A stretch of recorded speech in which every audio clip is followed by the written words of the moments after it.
Hey guys, Trevor here from Maxwell Meadows, and it's a beautiful afternoon. We got about 30-45 minutes before dark, but I just wanted to let the chickens out, let them kind of free range a little bit, let them scratch the leaves, get some worms. So let's let these suckers out. What do you say? All right, you ready to go eat? Come on, let's go. There we go. And they're gonna go ahead and start scratching and getting the grass, getting them a little bit of a meal in before they go to roost. I like to let them out late in the evening like this because I've noticed during the day it can be kind of hard to get them in the coop because they're so focused on scratching the leaves and eating bugs. But if I let them out late in the afternoon like this, they can have 30 minutes or so to eat, free range a little bit, and then when it gets dark, they go back into the coop and they roost. So it works out. Somebody is having a war over here. Good grief. Perks of living out in the country. There's always gunshots going on. And Mr. Rooster don't like it none. But anyways, I'm gonna let them eat.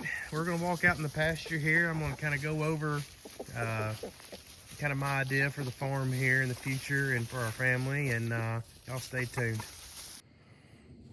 All right, guys, we're out here in one of the smaller pastures, and look at that view.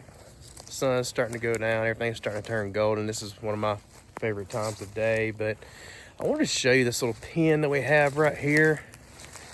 I don't really know the size of it. It's not very big at all. It's just like a little holding pen, but I guess my thoughts on doing this would be maybe to kind of start the sheep out in here and let them mow this area down, kind of clean it up a little bit. I mean, gosh, let me show you this real quick. Give me 1 second here. They have a ton of clover and just all kind of stuff in here. Bunch of clover on this pasture. We have a bunch of fescue, but this may be the ram pen. I'll have to see how that works out. You don't want to keep, let me rephrase that.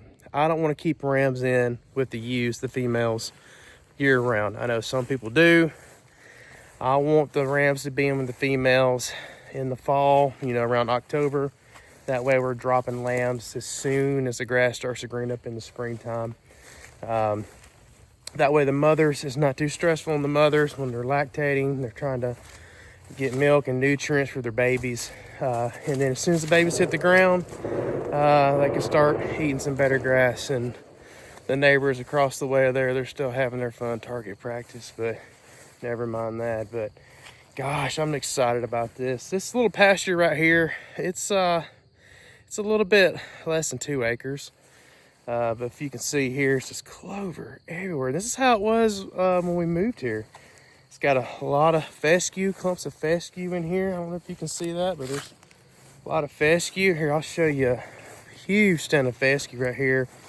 And I like the fescue, especially for the cooler months, just because they can have something fresh and green to eat during the winter months. Maybe reduce the amount of hay I have to use with them. But look at all this lush, tall fescue. I don't know if you can see it, but I mean, gosh, it is thick. Just thick fescue.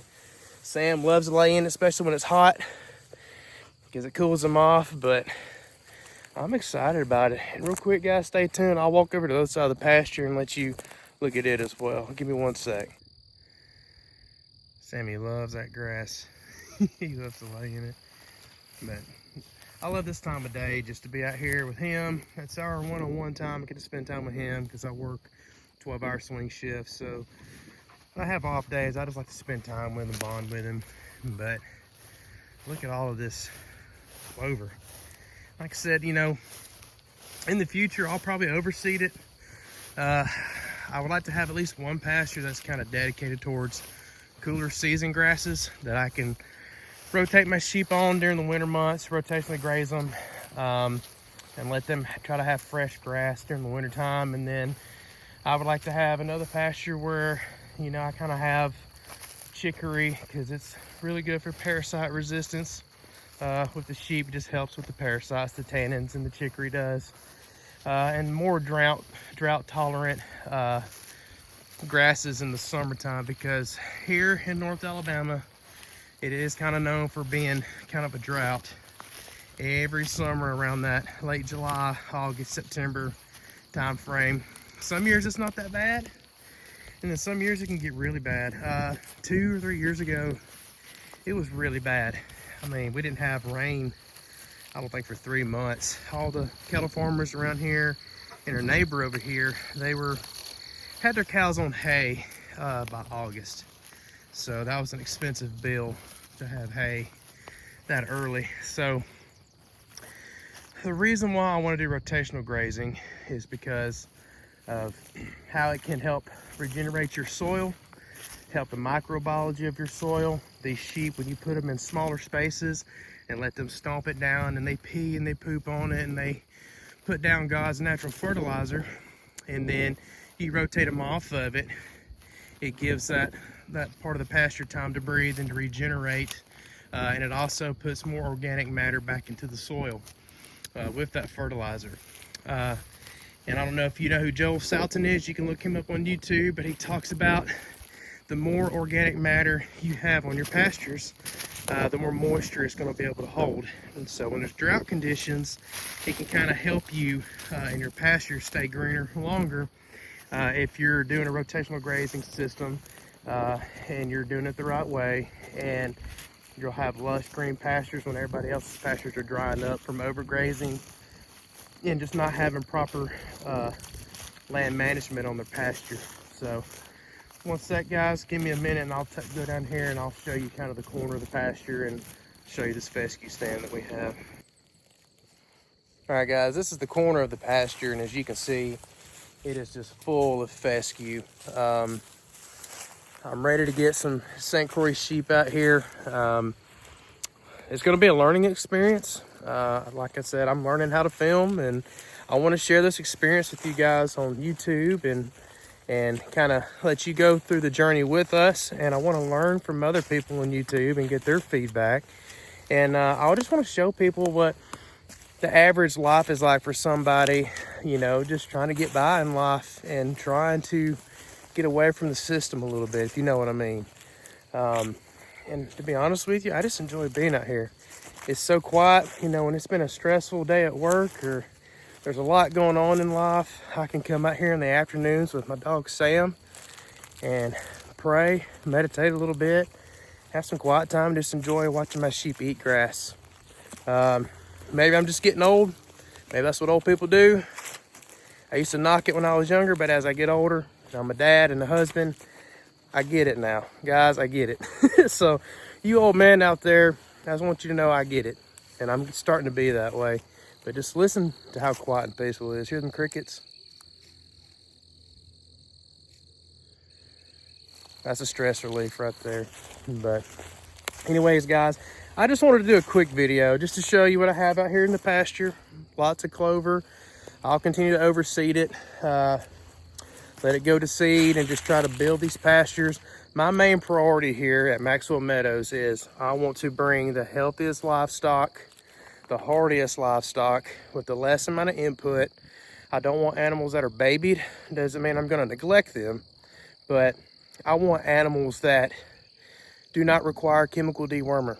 And while you rotate these animals the way that you do, and the reason why I'm going with St Croix sheep is because they're very parasite resistant compared to the other hair sheep. They have very mild flavored meat. Their meat actually tastes really good. I've tried it myself. I've grilled rack of lamb. It tastes like a steak to me. They're extremely high, and I believe it's omega-12s. Just high nutrient protein. I think they even had the name for them, land salmon is what I've heard people call them. But I wanted something healthy on these pastures that will help build the health of these pastures. I want healthy soil. I want a diversity of wildlife and microbiology out on these pastures. We have bluebird boxes out here. We have martin houses up at the parents' house. I want this to be a healthy ecosystem. And I'm hoping that more people across the country, and I believe they are starting to wake up and realize that this system that we have in place right now may not be here forever. And the thought of waking up one day and you can't go to the grocery store because the line is too long and people are fighting, people are panicking, or because it's so unaffordable that you just can't for the groceries, or let's just say that it's just so unhealthy and people are getting cancer left and right, and you just wake up one day and you realize, hey, everything I was taught to believe growing up, maybe it's wrong, maybe it's a lie. And you think back on our grandparents, especially around here, my granddaddy, gosh, he lived almost to be 90. And he wasn't really that active. It's just he grew up dirt poor, working and eating vegetables out of his garden the way they grew up. They lived off the land. They had goats and chickens and pigs, and no chemicals, no Roundup, no chemical antibiotics. And the livestock that we had back then, guys, here's something to think about. The livestock that we had back then didn't have these chemical dewormers. People didn't baby them like they do now. The genetics that we have in a lot of our livestock, whether it's cows or goats or chickens or whatever, they've been pampered because we don't want to lose our animals. And I get that. But if you don't let nature weed out the weak ones, you're going to have bad genetics. You're going to have unhealthy animals. And so if something were to happen to where you can't just go down to the store and buy a chemical dewormer, or you can't afford the chemical dewormer anymore, or let's say that the chemical dewormer just doesn't work on your animals anymore because you've had to use it so much, well then, what are you going to do? So when you're thinking about creating a farm or a more sustainable, peaceful lifestyle for your family, think about these old heritage breed of animals like the St Croix hair sheep that don't require a lot of maintenance as far as chemical dewormers and things, as long as you rotationally graze them right. If you have a weak animal that just does not look good, that's sick all the time, call it. Put it in the freezer, sell it, do whatever you want to do. You can deworm it and then sell it, but keep the strong genetics in your pasture. Have healthy animals, healthy babies, and year after doing that, you're going to have a very hardy, healthy flock that you can just keep on pasture. You may have to give them some hay if you have a lot of animals on your pasture and you don't want to just overgraze the crap out of your pastures. You may have to give them a little bit of hay, but it's all about sustainability, working with nature instead of against nature. And that's what I want to do here at Maxwell Meadows. But guys, I'm going to sit out here with Sam and I'm going to enjoy the sunset. I want to thank y'all for being here today. Just click the like button, hit subscribe, hit the notification bell. I'd love to hear your feedback. And I don't care if it's just 1 or 2 people that watch this video and leave a comment. I want you to know that that means the world to me. So guys, thank y'all so much and God bless.